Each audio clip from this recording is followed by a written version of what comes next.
Olá, o Fator Político BR está aqui na Câmara dos Deputados e hoje eu entrevisto o deputado federal, Capitão Alden, que é do PL da Bahia. Deputado, nós estamos em uma semana, onde a prioridade é limpar a pauta e aí caem no colo 3 pautas econômicas importantíssimas. Reforma tributária, por exemplo, saiu até uma pesquisa onde diz que a questão da cesta básica verá um aumento de 60%. Como que o senhor avalia? O senhor acredita que a reforma tributária, do jeito que está, deve ser aprovada?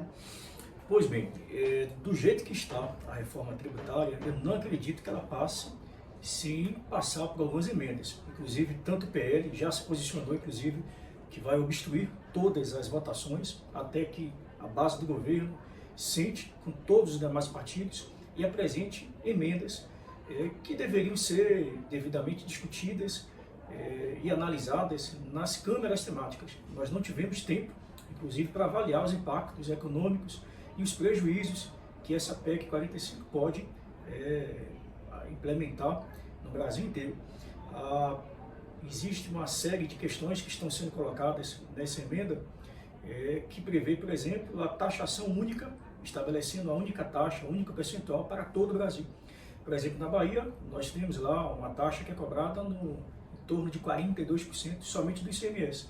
Então isso poderá representar uma perda absurda de recursos somente no estado da Bahia.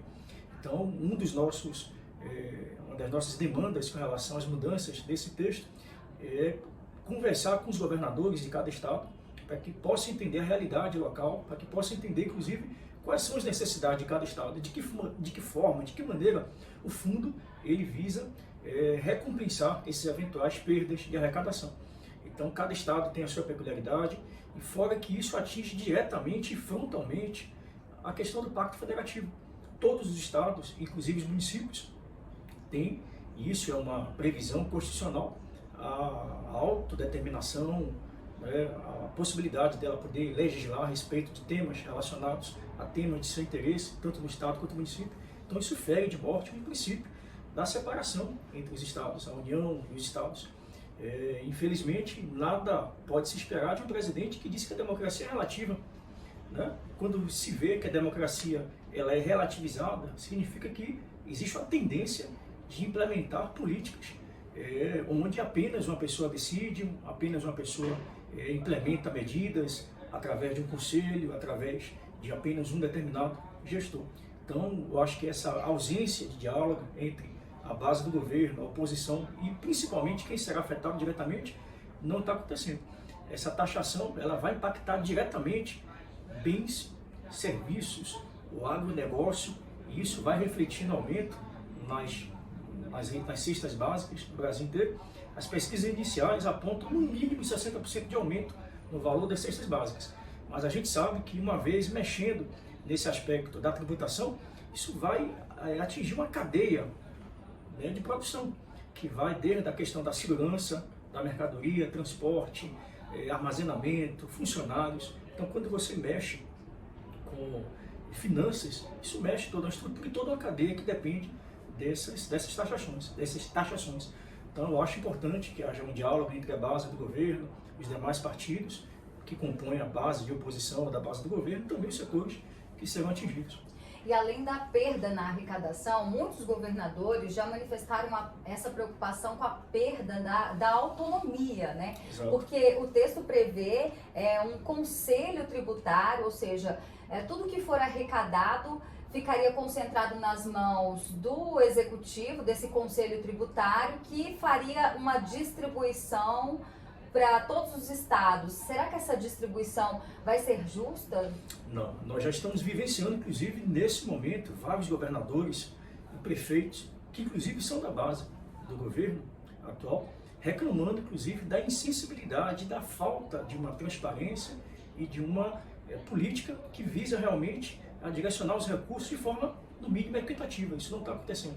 Então, a gente sabe que esse governo, pelo histórico recente, tem que dar bênção ao pai, tem que dar bênção ao presidente. Então, quem não pode imaginar que ele vai utilizar esses recursos que foram arrecadados e centralizados na União para poder barganhar com prefeitos, com governadores, apoio político?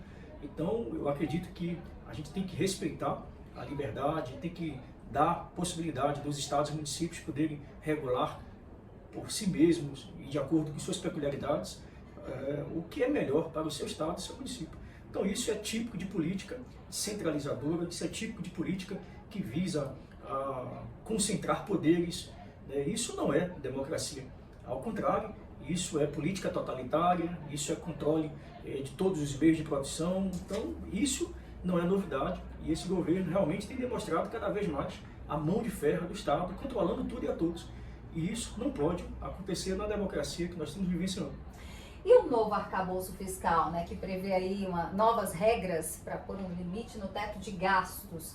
Passou o texto aqui na Câmara, foi para o Senado, mas já sofreu alterações. Como é que foi o seu voto? O que o senhor achou desse texto? Será que ele deve ser aprovado também? Há muitas críticas em relação a ele, né? Perfeito. Eu votei contra a proposta inicial do arcabouço fiscal por entender que justamente o governo que disse que não há dinheiro para investimento na área social e ele simplesmente visa aumentar o tamanho do Estado.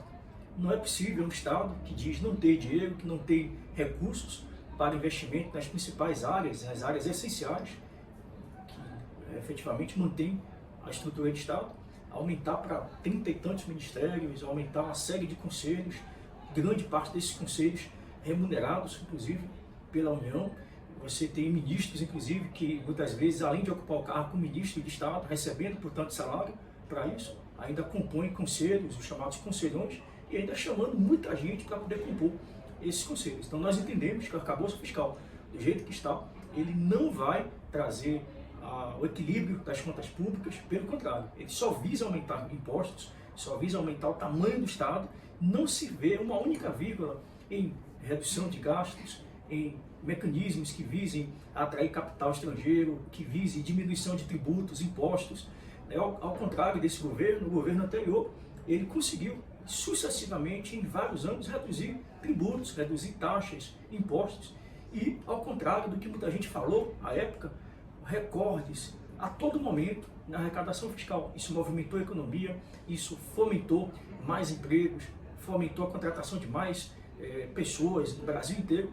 Então, eu acredito que o modelo econômico já estava dando certo, ele precisava apenas dar seguimento àquele modelo e apenas freou por uma questão ideológica, por uma questão partidária. Então, esse texto que volta para a Câmara, ela sofreu alguns ajustes, mas nada que pudesse mexer no escopo, no cerne da questão, que é redução do tamanho do Estado, redução de carga tributária e fomentar mais emprego e mais renda. Pois é. Uma pena, né, que o Brasil tenha, nesse momento que ele estava até o ano passado, agora puxou o freio de mão. Mas aproveitando a sua presença, eu sei que o senhor integra a Frente Parlamentar da Agropecuária. Isso. E comentou, inclusive, nas suas redes sociais a importância, porque essa é uma frente que tem o maior número de parlamentares, entre deputados e senadores, e ele tem sido fundamental no apontamento de denúncias para a CPI do MST. Poderia comentar um pouco mais sobre essas denúncias, as que chamam mais atenção? Perfeito. Nós temos recebido muitas denúncias do Brasil inteiro, especialmente na Bahia, que é o meu estado. Hoje a Bahia representa aí mais de 30% dos casos de invasões a propriedades rurais. Nós temos hoje realidades completamente distintas. Enquanto você vê o estado de Goiás, por exemplo, com o governador Ronaldo Caiado, que tem utilizado toda a estrutura de Estado, de governo, a Polícia Militar, a Polícia Civil, o Ministério Público, o Poder Judiciário integrados, unidos contra as invasões, restabelecendo a lei e a ordem. Nós vemos em outros estados, exemplo da Bahia, uma completa situação de anormalidade, de intranquilidade da população que vive e que depende das economias produzidas nos ambientes rurais. Então, são muitas denúncias. Nós estamos aproveitando, inclusive, esse período para poder analisar muitas das denúncias. Não tem como simplesmente convocar A, B e C, sem antes analisar as questões relacionadas.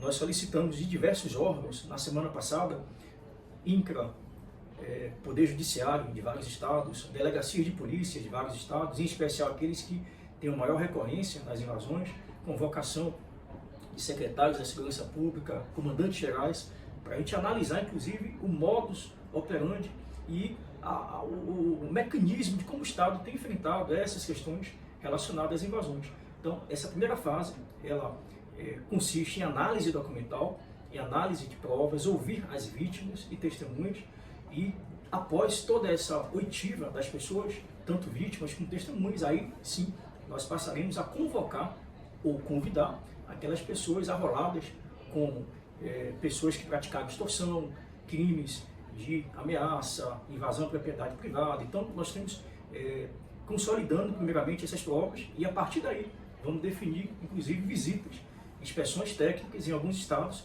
dentre elas a Bahia. Deputado, eu estava me lembrando aqui, porque tem uma denúncia, eu tive acesso a alguns requerimentos em relação a um deputado do PT da Bahia, Valmir Assunção, né, e que isso deve ser trazido durante a CPI também. O senhor tem mais algumas informações? Porque parece que é uma questão que envolve cobrança de mais de R$100 mil mensais do próprio movimento, é isso? Olha só, nós temos recebido muitas denúncias, especialmente, como eu disse, na Bahia, inclusive sendo várias vezes, em vários momentos, tendo o deputado federal Valmir Assunção como um possível elemento envolvido nas práticas de crimes, dentre elas extorsão, ameaça, cobrança de propinas, inclusive algumas pessoas que relatam terem sido ameaçadas. Então todos esses fatos estão sendo apurados. Nós inclusive recebemos inquéritos policiais oriundos da Bahia, onde relatam diversas pessoas que teriam sido alvos não somente deste deputado, mas de pessoas ligadas a esse deputado. Então a gente está analisando com muita calma essas denúncias, não se pode acusar ninguém sem provas. Claro. Então a gente está analisando as provas, analisando as denúncias, mas é fato concreto que muitas denúncias que estão partindo da Bahia associam ou terminam por associar deputados, dentre eles o deputado Valmir Assunção, que poderia estar diretamente relacionado aí, diretamente ou indiretamente, na ordem de invasões a propriedades rurais. Pois é, e é justamente isso que a CPI do MST tem como objetivo, identificar os possíveis financiadores, e todas essas denúncias então serão analisadas. Deputado, muito obrigada pela sua participação aqui conosco. Deixo espaço para suas considerações finais.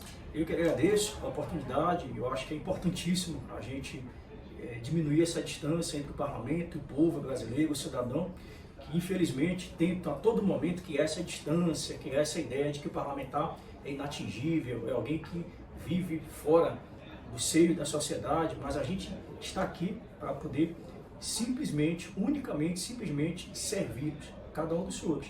Então conte com o nosso gabinete, conte com o nosso mandato, estamos às ordens sempre, fique com Deus, estamos juntos. Deputado Capitão Alden, direto aqui de Brasília, Berenice Leite, para o Fator Político BR.